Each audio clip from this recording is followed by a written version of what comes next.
कुछ पैसे दे दो, मैंने कई दिनों से कुछ भी नहीं खाया, भगवान तुम्हारा भला करेगा। अरे नहीं नहीं, हमारे पास कोई पैसे नहीं है, जाओ जाओ यहाँ से जाओ, आगे बढ़ो। ये कहकर कोमल उस बूढ़े भिखारी को वहां से भगाने लगती है, पर उसकी जेठानी सुमन उस भिखारी को पैसे देने लगती है। तभी कोमल टोकती है, जेठानी जी आप ये क्या कर रही हैं? इन लोगों को पैसे देने की कोई जरूरत नहीं है, ये लोग जानबूझकर भीख मांगते हैं ताकि इन्हें कोई काम ना करना पड़े। आप इन्हें कोई पैसे मत दीजिए और चलिए यहाँ से। कोमल सुमन को वहां से लेकर चली जाती है। तभी वहां पर एक जवान लड़का भीख मांगने आता है। बहुत भूख लगी है दीदी, कुछ पैसे दे दीजिए, मुझे कुछ खाना है। कोमल तुरंत अपने पर्स से पैसे निकालकर उस भिखारी को दे देती है। तभी सुमन बोलती है, देवरानी जी जब उस बूढ़े भिखारी ने तुमसे पैसे मांगे तो तुमने उसे पैसे नहीं दिए, और जब इस बच्चे ने तुमसे पैसे मांगे तो तुमने तुरंत ही इसे पैसे दे दिए। सच में तुम्हें समझना मुश्किल ही नहीं नामुमकिन है। तुम मुझे बता सकती हो कि तुमने ऐसा क्यों किया है? मेरे तो कुछ समझ में नहीं आ रहा है। कोमल सुमन को इशारा करते हुए बोलती है, उधर देखिए जेठानी जी, वो बूढ़ा भिखारी जिसने हमसे पैसे मांगे थे वो आराम से बड़े होटल में जाकर खाना खा रहा है, और वहीं दूसरी तरफ उस लड़के को देखे जिसको मैंने अभी पैसे दिए, उसने कुछ पैसों में अपने लिए भी खाना खरीदा है और वो कुत्तों को भी खाना दे रहा है। अच्छा, इसीलिए तुमने उस बूढ़े भिखारी को पैसे नहीं दिए और तुमने इस बच्चे को पैसे दिए? हाँ जेठानी जी, मैंने ये चीज पहले ही देख ली थी, इसीलिए मैंने उस बूढ़े भिखारी को पैसे नहीं दिए। मैं हमेशा उनकी ही मदद करती हूँ जिन्हें सच में मदद की जरूरत होती है। हाँ, अब मैं समझ गई कि तुम ऐसा क्यों करती हो। अब दोनों देवरानी जेठानी अपनी शॉपिंग पूरी करके अब अपनी गाड़ी से घर की तरफ लौट रही होती हैं। तभी रास्ते में रामलाल बिरयानी वाले का ठेला लगा हुआ होता है। तभी अचानक कोमल बोलती है, अरे अरे ड्राइवर भैया, गाड़ी जरा रोकिए, मुझे यहाँ से बिरयानी लेनी है। तभी सुमन उसे फिर से टोकती है, देवरानी जी आज तो बिरयानी मत खाओ, रोज रोज ये बाहर की बिरयानी खाने से तुम्हारी सेहत बिगड़ सकती है। ऐसे कैसे जेठानी जी, बिरयानी देखकर मुझसे रुका नहीं जाता, बिना बिरयानी खाए तो मुझे नींद ही नहीं आएगी, मैं तो बिरयानी लेने जा रही हूँ। कोमल सुमन की बात नहीं मानती और जाकर बिरयानी ले आती है। वो खुद के लिए भी बिरयानी लाती है और वहाँ कुछ बच्चे होते हैं तो वो उन्हें भी बिरयानी देती है, और ये सब कुछ सुमन गाड़ी से देख रही होती है। जब कोमल आती है तो सुमन उससे पूछती है, अच्छा देवरानी जी, तुम मुझे एक बात बताओ, तुम खुद तो बिरयानी ठेले पर से खाती हो और तुम इन बच्चों को भी बिरयानी देती हो। अगर तुम्हें बिरयानी खानी है तो तुम किसी अच्छे बड़े होटल से खाओ, महंगे रेस्टोरेंट से खाओ, पर तुम ये छोटे से सस्ते से ठेले पर ही क्यों बिरयानी खरीद कर खाती हो? इसके पीछे भी एक बहुत बड़ा कारण है, और आप खुद ही देखिए ना, ये काका कितने कम दाम में बिरयानी बेच रहे हैं बस अपने लिए 2 वक्त की रोटी के लिए। इन्हें लाखों करोड़ों रुपए नहीं चाहिए, इन्हें तो बस दूसरों का पेट पालना है, और यहाँ की बिरयानी बहुत टेस्टी होती है, इसीलिए मैं इनसे ही बिरयानी लेती हूँ। तुम्हें समझना मेरे बस की बात नहीं है। अब दोनों घर लौटती हैं। सुमन और कोमल किचन में सामान रख देती हैं और कोमल जाने लगती है। तभी सुमन कोमल से पूछती है, अरे तुम ये सामान रखकर कहाँ जा रही हो? आज का खाना नहीं बनाना है क्या? जेठानी जी, मेरा बाहर का काम था तो मैं बाजार से सामान लेने आई, अब मेरा किचन में क्या काम? अब ये किचन आप ही संभालिए। आपको तो पता है ना कि मैं जब भी किचन में काम करती हूँ तो कुछ न कुछ गड़बड़ी हो जाती है, तो आपको ही खाना बनाना होगा।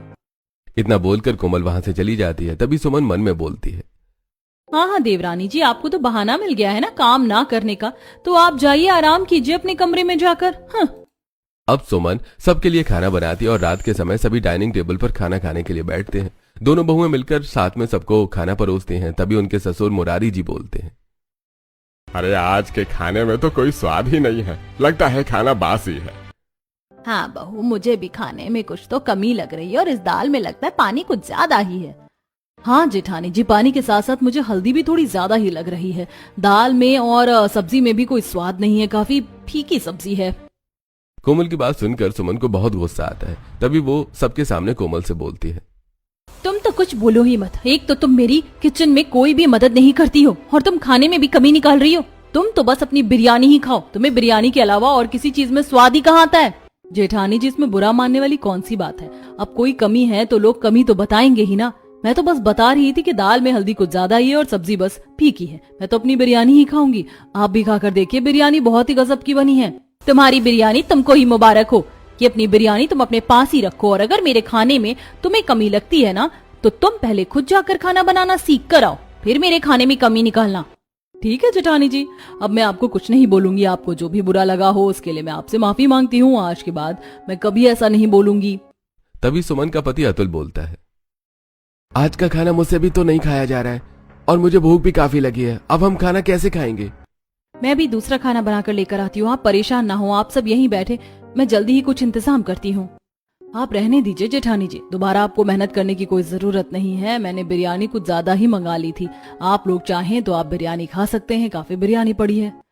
आज कोमल सही ही कह रही है, लगता है आज हमें ये बिरयानी ही खानी पड़ेगी। सुमन भी बाजार से थक कर आकर खाना बना रही थी, ये भी थक गई होगी। अब ये कहाँ दोबारा मेहनत करने जाएगी, आज हम बिरयानी ही खा लेते हैं। ठीक है माँ जी, मैं आज सबको बिरयानी ही परोस देती हूँ। सुमन और कोमल सबको बिरयानी परोसती हैं। तभी उसके ससुर मुरारी बोलते हैं, बहू आज बस मजबूरी में हम ये सस्ती सी बिरयानी खानी पड़ रही है, वरना मैं कभी इस बिरयानी को हाथ भी न लगाऊं। मेरी तो इच्छा भी नहीं हो रही है कि मैं ये सस्ती बिरयानी खाऊं। पिताजी, आप एक बार इसे खाकर तो देखिए, आपको खुद ही ये बिरयानी पसंद आ जाएगी। आपको पता चलेगा इसमें कितना स्वाद है। तभी सभी बिरयानी खाते हैं और बिरयानी की खूब तारीफ करते हैं। हाँ, बिरयानी तो काफी स्वादिष्ट है। भले ये सस्ती बिरयानी है, लेकिन इसमें स्वाद तो है। हाँ भैया, बिरयानी सच में अच्छी है। पता है कोमल, अगर हम भी तुम्हारे जैसे चटोरे होते तो हम भी सुबह शाम बस ये बिरयानी खाते। पर शुक्र है भगवान का कि हम तुम्हारी तरह चटोरे नहीं है। हाँ, बात तो सही है। हर कोई मेरे जैसा नहीं हो सकता। जो भी हो, मेरी वजह से ही आप लोगों को इतनी स्वादिष्ट बिरयानी खाने को तो मिली। अब सभी लोग खाना खाते हैं और अपने अपने कमरे में सोने चले जाते हैं। कोमल और सुमन सभी के झूठे बर्तन उठाकर किचन में साफ करने जाती है। सुमन बर्तन साफ कर रही होती है, तब कोमल बोलती है, लाइए जेठानी जी, आज बर्तन मैं साफ कर देती हूँ। कोई जरूरत नहीं है देवरानी जी, जब मैं इतने लोगों का खाना अकेले बना सकती हूँ तो उनके झूठे बर्तन भी मैं धो सकती हूँ। तुम्हें ये सब करने की कोई जरूरत नहीं है। तुम जाओ यहाँ से, मुझे तुम्हारी मदद की कोई जरूरत नहीं है। ठीक है जेठानी जी, फिर कीजिए अपना काम।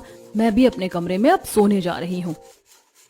इतना बोलकर कोमल अपने कमरे में जाकर सो जाती है। कुछ दिन ऐसे ही बीत जाते हैं और सभी परिवार एक दिन पिकनिक पर जाने के लिए तैयारी कर रहे होते हैं। सुमन पिकनिक पर ले जाने के लिए स्नैक्स बना रही होती है। तभी शिखा अपने कमरे से निकलकर हॉल में आती है। भाभी, आपको पिकनिक पर नहीं जाना है क्या? किचन में बड़ी भाभी तैयारी कर रही हैं, आप भी जाकर उनकी मदद कर दीजिए। अरे, पिकनिक पर कुछ भी ले जाने के लिए कुछ बनाने की क्या जरूरत है? वहाँ तो कई सारी खाने की चीज मिलेंगी। हम वहीं से ही कुछ खरीद कर खा लेंगे, स्वाद भी आएगा और हमें इतनी मेहनत भी नहीं करनी पड़ेगी। क्या ही जरूरत है इतना सब कुछ घर से बना कर ले जाने की। तभी किचन से सुमन भी निकल कर आती है और उनकी बात सुनकर बोलती है, हाँ हाँ देवरानी जी, क्यों नहीं। तुम्हें तो बस बहाना चाहिए कि किचन का कोई काम ना करना पड़े। और क्या तुम भूल गई हो कि बाहर का खाना कितने गंदे तरीके से बनाया जाता है? उससे हमारे शरीर को कितना नुकसान हो सकता है।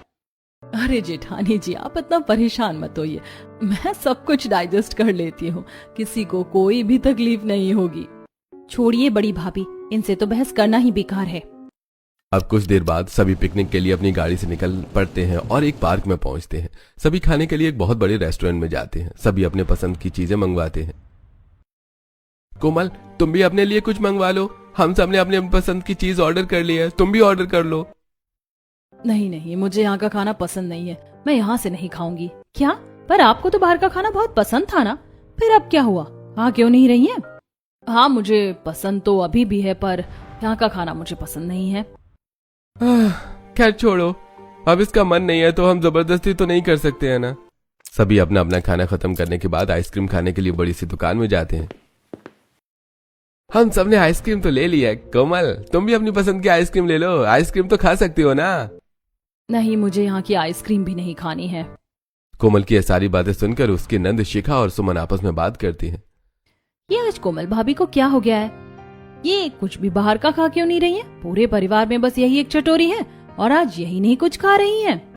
हाँ शिखा, मैं भी तब से बस यही सोच रही हूँ कि इसे आज हो क्या गया है। पता नहीं इसके दिमाग में क्या खिचड़ी पक रही होगी।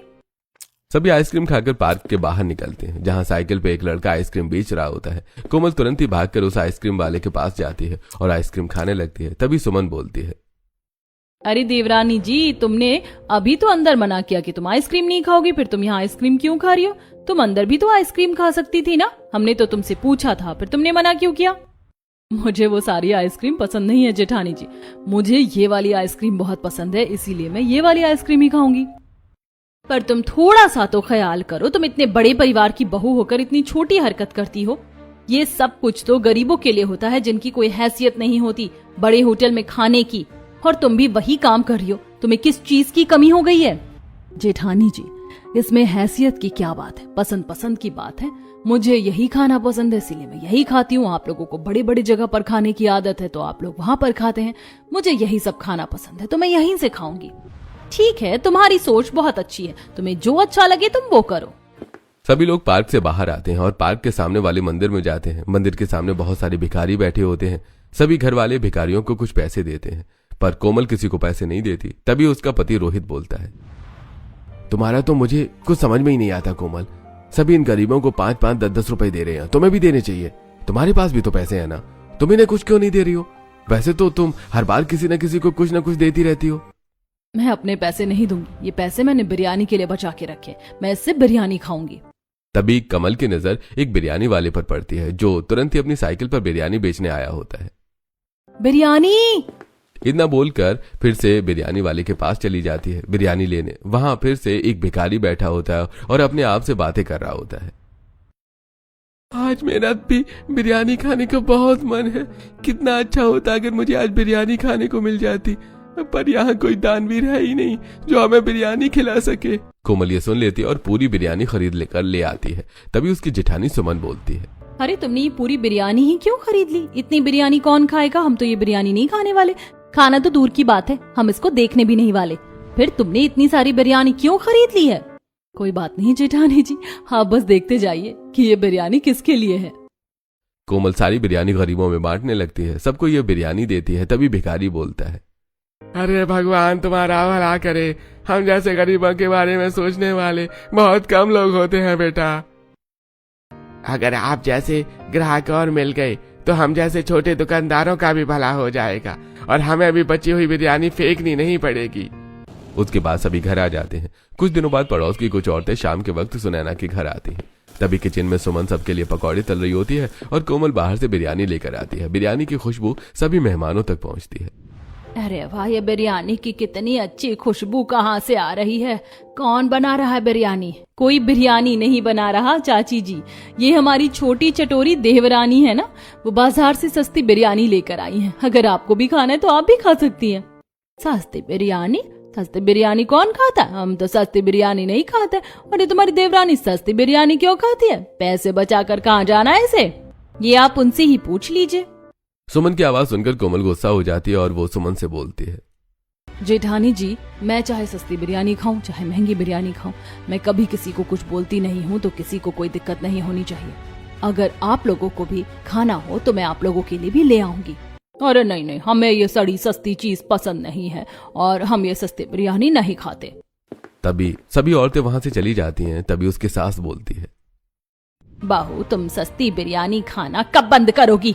तुम्हारी वजह से हमारी कितनी बेइज्जती होती है मोहल्ले में। आप सबको दिक्कत क्या है? लोगों का तो काम ही है बोलना, मुझे इस बात से कोई फर्क नहीं पड़ता। तुम्हें चाहे फर्क ना पड़े, पर हमारा तो नाम है इस मोहल्ले में, कम से कम उसका तो ख्याल करो। बात संभालते हुए सुमन बोलती है, अच्छा ठीक है देवरानी जी, आपको चटोरी चीज ही पसंद है ना, तो मैं आपके लिए वैसी चटपटी चीज घर पर ही बना दूंगी। ठीक है जेठानी जी, अगर आपने वैसे ही चटपटी चीज घर पर बना दी तो मैं बाजार की सस्ती बिरयानी खाना छोड़ दूंगी। सुमन बहुत मेहनत से कोमल के लिए बहुत सारी चीजें जैसे समोसा, दही भल्ले, आलू कचौड़ी, टिकिया, ये सारी चीजें बनाती है। सभी खाने की टेबल पर बैठते हैं और खाने की खूब तारीफ करते हैं। अरे वाह, आज का खाना तो बहुत ही स्वादिष्ट है। यह अगर खाना रोज मिले तो लोग तो बाहर का खाना ही भूल जाएंगे। ये तो बाहर के खाने से भी बहुत ही ज्यादा स्वादिष्ट है। हाँ, बिल्कुल सही कहा तुमने अतुल, मुझे भी यह खाना बहुत ही अच्छा लगा। बहू, तुमने बहुत ही अच्छा खाना बनाया है। तभी नाक सिकोड़ते हुए कोमल बोलती है, आप सबको कैसे ये स्वादिष्ट लग रहा है? मुझे तो ये उतना चटपटा नहीं लग रहा, इसमें कोई मसाले ही नहीं है। मुझे तो बाजार की वो सस्ती बिरयानी ही अच्छी लगती है। तुम्हारी जुबान है या क्या है? तुम्हारी जुबान तो बिल्कुल गली के आवारा कुत्तों की तरह हो गई है। जिसे अच्छी चीज दो तो उसे नहीं भाएगी और जमीन पर रोटी फेंक कर दो तो वो उसे खा लेगा। जेठानी जी देखिए, आपको ये सब नहीं बोलना चाहिए, इसमें बुरा मानने वाली कोई बात ही नहीं है। मैंने आपसे नहीं कहा था ये सब बनाने के लिए, आपने खुद से ही बनाया है और मुझे जो लगा मैं तो वही बोलूंगी ना। ऐसा बोलकर कोमल वहां से चली जाती है। सभी खाना खाकर उठते हैं तो कोमल का पति रोहित अपने कमरे में जाता है तो वो देखता है कि कोमल अपने कमरे में नहीं है। वो उसे ढूंढने के लिए घर के बाहर निकलता है। कोमल एक बिरयानी वाले से बातें कर रही होती है। काका, आप ये बची हुई बिरयानी का क्या करते हो? मैं ये बची हुई बिरयानी गरीब बच्चों, गाय या कुत्तों को खिला देता।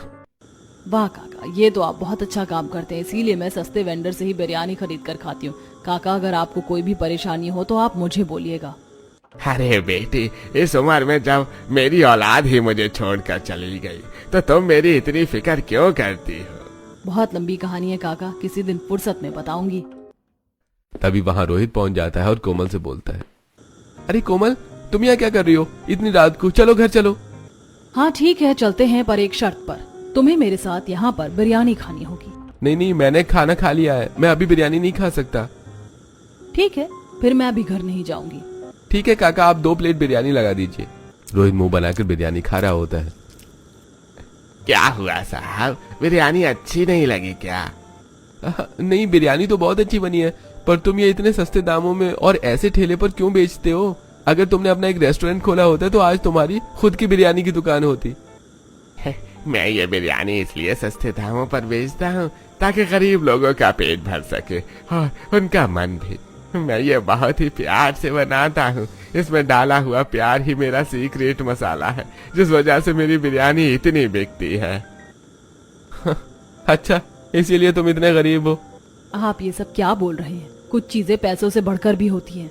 रोहित कोमल को लेकर बिरयानी वाले के पास से निकल जाता है और कोमल भी घर आते वक्त रास्ते में ऐसे स्ट्रीट वेंडर से कुछ कुछ खाने की चीजें खरीद कर कभी गरीब बच्चों को खिलाती है और कभी खुद खाती है। इसी तरह से वो लोग घर वापस आ जाते हैं। तभी घर पे कोमल की नंद शिखा अपने माता पिता से बातें कर रही होती है। माँ, पिताजी, आपको पता है ना मेरा जन्मदिन आ रहा है? हाँ बेटा, हमें अच्छे से याद है, तुम्हारा जन्मदिन नजदीक है। भला हम तुम्हारा जन्मदिन कभी भूल सकते हैं क्या? हम इस बार भी धूमधाम से तुम्हारा जन्मदिन मनाएंगे। तो आप सब ने इस बार मेरे जन्मदिन के लिए क्या सोचा है? पिछली बार की तरह कहीं घूमने जाएंगे या फिर घर पर ही पार्टी रखेंगे? बेटा, पिछली बार तो बाहर गए ही थे तुम्हारे जन्मदिन पे, तो इस बार घर में ही पार्टी रख लेते हैं। तुम अपने कुछ दोस्तों को भी बुला लेना और कुछ आस पड़ोस के लोगों को भी न्योता दे देंगे। हाँ जी, बिल्कुल सही बात कही आपने। क्यों शिखा बेटा, तुम क्या कहती हो? हाँ माँ, पिताजी बिल्कुल ठीक कह रहे हैं, हम ऐसा कर सकते हैं, बहुत मजा आएगा। अरे तो फिर तय रहा कि शिखा के 20वें जन्मदिन पर शाम के वक्त एक अच्छी सी पार्टी रखेंगे। मैं अतुल से कह देता हूँ कि वो डेकोरेशन का सारा काम देख ले। थैंक यू सो मच पापा। हाँ, अपनी नन्ही से जान के लिए तो कुछ भी। जन्मदिन पे खाने का क्या किया जाए? उनकी ये बातें चल रही होती हैं कि वो देखते हैं कि रोहित कोमल के साथ घर आता है और सास सुनैना की बात सुनकर सुमन को एक ख्याल आता है कि तभी उसकी जिठानी सुमन अपनी सास से बोलती है, माँ जी, आप खाने की चिंता मुझ पर छोड़ दीजिए। मैं तरह तरह के अनोखे अनोखे पकवान बनाऊंगी शिखा के जन्मदिन पर। और शिखा, अगर तुम्हें या फिर किसी को भी अपना पसंदीदा खाना बनवाना हो तो मुझे पहले ही बता दीजिएगा, मैं वो सब कुछ घर पर ही बना दूंगी। हाँ भाभी, ये अच्छा रहेगा। हाँ सासू माँ, मैं भी बहुत से स्ट्रीट वेंडर्स को जानती हूँ जिनका खाना काफी किफायती और स्वादिष्ट होता है। मैं जल्द से जल्द ऑर्डर दे दूंगी जन्मदिन के लिए, वहाँ से भी हम खाना मंगवा लेंगे। देवरानी जी, आप तो छोड़ ही दो, सब आपके जैसे चटोरे नहीं हैं जो कहीं से भी कुछ भी खा लेंगे। बात रही अच्छे खाने की, तो वो मैं अपने हाथों से बना लूंगी, उसके लिए आपको चिंता करने की कोई जरूरत नहीं है। वैसे भी अपनी इज्जत का भी ध्यान रखना है हमें, और पार्टी में आए मेहमानों को अब हम स्ट्रीट फूड तो नहीं खिला सकते ना। हाँ, बड़ी बहू बिल्कुल ठीक कह रही है छोटी बहू, हमें सबकी पसंद को भी ध्यान में रखना होगा। हम सबको कुछ भी और कैसे भी नहीं खिला सकते। तुम्हें सस्ती बिरयानी पसंद होगी, हमारे भी मोहल्ले में कुछ इज्जत है, क्या हम भी उन्हें इतनी खुशी के मौके पर सस्ती चीजें खिलाएंगे क्या? ससुर जी, उसकी चिंता आप मत कीजिए, सबको कैसे खिलाना है मैं अच्छे से जानती हूँ, कोई भी खाने में फर्क नहीं कर पाएगा। मुरारी अपनी छोटी बहू का ये आत्मविश्वास देखकर उसकी बात को मान लेता है। ठीक है, अगर तुम्हें खुद पे इतना विश्वास है तो तुम अपनी तरफ से खाने का इंतजाम देख सकती हो। धन्यवाद पिताजी, इस बार मैं किसी को निराश नहीं करूंगी। इसके बाद सभी साथ में जन्मदिन की तैयारी में लग जाते हैं। सभी खरीदारी के लिए बाजार जाते हैं। तभी घर के लोग देखते हैं कि कोमल वहां भी अलग से कपड़े खरीदकर गरीब बच्चों में बांट रही होती है। उसको देखकर घर के लोग उसे सुनाने लगते हैं, अरे बहू, तुम हमेशा एक तो सस्ता खाना खाती हो, महंगा कुछ भी खर्च नहीं करती हो, फिर जो सारे पैसे तुमने बचा कर रखे होते हैं उन्हें तुम ये गरीबों को दान कर देती हो। अरे तुम अगर पैसे बचाती हो तो तुम्हें उन्हें अपने ऊपर खर्च करना चाहिए, ना कि इन गरीबों पर। ससुर जी, भगवान की कृपा से हमें पैसों की कोई कमी नहीं है। अगर उन पैसों से हम थोड़ा दान पुण्य भी कर दें तो क्या चला जाएगा। छोटी छोटी चीजों से ये गरीब बच्चे भी खुश हो जाते हैं और मुझे भी खुशी मिलती है, इसीलिए मैं ये सब कुछ इन्हें देती हूँ। मुरारी उसकी बातें सुनकर कुछ नहीं कहता और फिर इसी तरह सभी लोग अपनी तैयारियों में लगे रहते हैं। कुछ समय बाद शिखा का जन्मदिन आ जाता है। शाम का समय हो रहा था, सारे मेहमान आ चुके होते हैं। सब लोग घर के डेकोरेशन की तारीफ करते हैं। भाई क्या बात है मुरारी जी, काफी अच्छी पार्टी रखी है तुमने अपने बेटी के जन्मदिन पे। अरे हाँ दिवाकर जी, सही कह रहे हो, क्या सही डेकोरेशन किया है पार्टी का, शानदार लग रहा है सब कुछ। अरे भाई, सिर्फ डेकोरेशन ही नहीं, तुम एक बार खाना भी तो चखो, खाना भी कमाल का है पार्टी में। मेरी बहुओं ने तरह तरह के अनोखे अनोखे पकवान बनाए हैं। एक बार खाओगे तो उंगलियां चाटते रह जाओगे। अच्छा, तो फिर सिर्फ तारीफ ही सुनने को मिलेगी या खाना चखने को भी मिलेगा?